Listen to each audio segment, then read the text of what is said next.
morning and welcome to Rising. We've got another great show for you today. It is Monday morning. We're kicking off a fresh week here at Rising, and I am joined by my friend Lindsay. Nice to see you. Great to be back with you, Robbie. I'm dying to know what's on your radar because it's always something good. Let's get right to it. Well, give in to your anger. With each passing moment, you make yourself more my servant. So says Emperor Palpatine to Luke Skywalker at the climax of Return of the Jedi, a confrontation that was on my mind over the weekend, given that we just celebrated a holiday, May 4th, a day of international appreciation for the Star Wars saga. The occasion was also marked by President Donald Trump, or at least whichever intern is running the White House's X account. He's a nerd, that's the only thing I can tell about him. The account posted an AI-generated image of Trump with a red lightsaber. That's the Sith color, to be clear, and the following caption: "Happy May the 4th to all, including the radical left lunatics who are fighting so hard to bring Sith lords, murderers, drug lords, dangerous prisoners, and well-known MS-13 gang members back into our galaxy. You're not the rebellion, you're the empire. May the 4th be with you." Oh, Donald. This post is, of course, tongue-in-cheek, referencing not just Star Wars lore, but Trump lore as well. Trump has been wishing the haters and losers well since at least like 2014. This is a man who understands the power of a good meme. It's not just the Star Wars stuff. The White House X account recently shared an AI image of Trump as the Pope. Funny or heretical? The image did offend some Catholics, as far as I can tell, but the most offended group was actually liberals, who had a full meltdown about how awful it is that Trump is offending religious people and not receiving much criticism from them in response.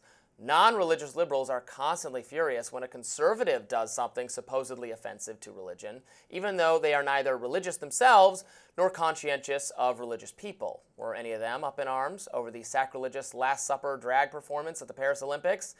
Yeah, I thought not. Moreover, what's really important to religious conservatives is actual policy, not optics.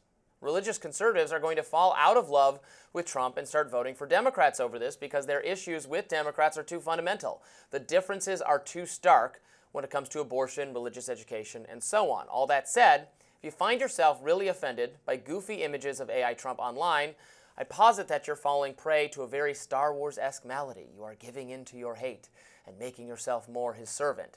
It's not healthy to be obsessed with Trump. I say that actually to both his detractors and sometimes to his supporters who are threatening to turn Trumpism into something that isn't even identifiable as a political movement. Trump haters like to say that it's a cult, like the dark cult of the Sith, led by Emperor Palpatine. Actually, MAGA has become something more like a fandom. Fans of Trump love him the way people love LeBron James or the Beatles or Harry Potter or, well, the way they love Star Wars. Trump is self-aware and understands this, which is why he constantly engages in successful outreach to his fans, creating content for them. He's the ultimate poster. That's what Pope Trump or Darth Trump is really all about, fan service. That's why the Democratic Party also is so very, very lost right now. To defeat Trump, they don't need a candidate, they need an entire franchise. So those are my Star Wars Trump thoughts. We did it all over for the weekend, Lindsay. So my biggest thing is that the word fan. Yeah. You said it multiple times, and Trump may have had fans when he was a celebrity. He is the whole entire president of our country. He's in a government position. I think the whole fandom thing needs to go away. He actually has to lead and have policy. These are official government accounts, right? And so I wish that this was satire. I wish I could say it's funny. And even if it's the intern, how do you have time to do this? People are struggling. Your approval ratings are way down. The 100 days you didn't get an A+ on your report card, but you're playing around and doing AI on memes. Even if you spent 10 minutes on it, I don't think that's what American public wants to see. They want like actual answers, not jokes on the Instagram account. And so I think there's a disconnect about what he's doing. Also deeply offending a bunch of people that are Catholic. I don't think that you could say all Catholics are liberal or conservative. I think he just offended people. What's the point? I mean, we have to have some type of seriousness in our government, especially when we're in the middle of so much chaos abroad. I mean, I wasn't endorsing it as good politics, or good policy, rather. It is good politics.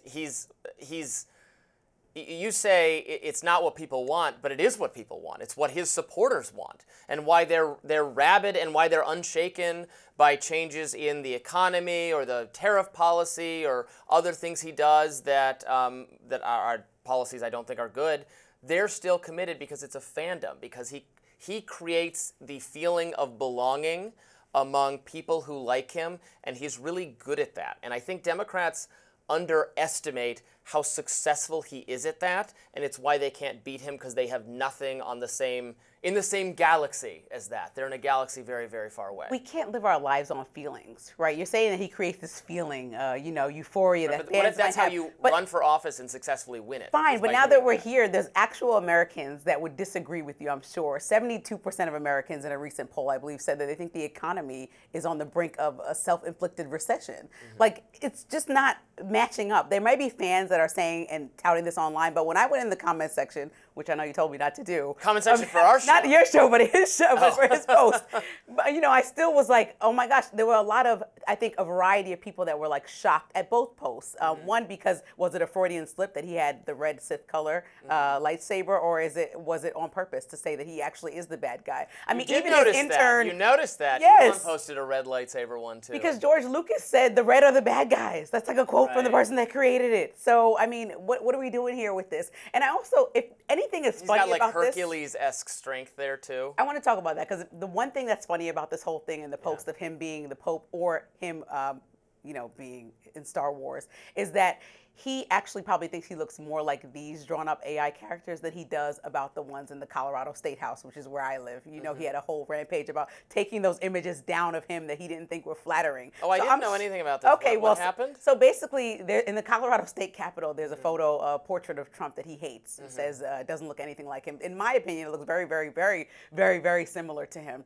But he likes these on the official White House account, but wants an official portrait that actually looks like him taken down. I think this is a little bit of, dysmorphia in the brain about image dysmorphia. That's the only funny part to me. But seriously, I don't think that America should be taken as a joke. I mean, on an international stage, think about how we have slipped on the way we communicate as a serious government. You don't think that it's problematic that the world is looking at our official communications and saying, oh, they're posting Pope memes. And it's not to compare it to the satire of The Last Supper, which we're talking about is historical, that people are creating. I mean, I know Catholics who are deeply offended by that. Right, but the Pope just And passed nobody away. cared about that.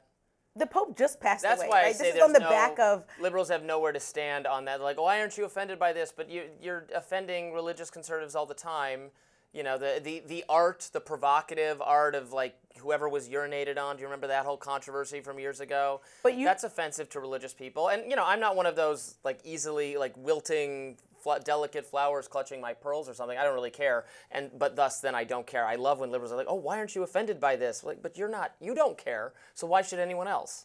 Well, I don't think that's why I disagree about the argument that it's only liberals. I think people that are just Catholic got offended by the post, if we're talking about the Pope one. And I think it's because of the timing. It's ill-timed for a world leader of a world superpower to post a picture of himself and say, oh, pick me for Pope, when people are actually mourning a loss of, 2 weeks ago? It's different than the Last Supper, right? That timeline is totally different. I think we're way past to put that an now. artistic. We might be, and that might be true, but I'm hoping that we're not, because that type of satire in our government seems like we are the joke. We literally are the joke. I think Fandom is the successful model for running for politics, and Democrats better figure that out real quick if they want to be competitive. Oh, man. Well, luckily we'll talk to a young Democrat later on in the show. Maybe we can get some ideas about how to move forward. We'll find out. President Trump dropped some bombshells in an interview with NBC's Kristen Welker yesterday. That's next.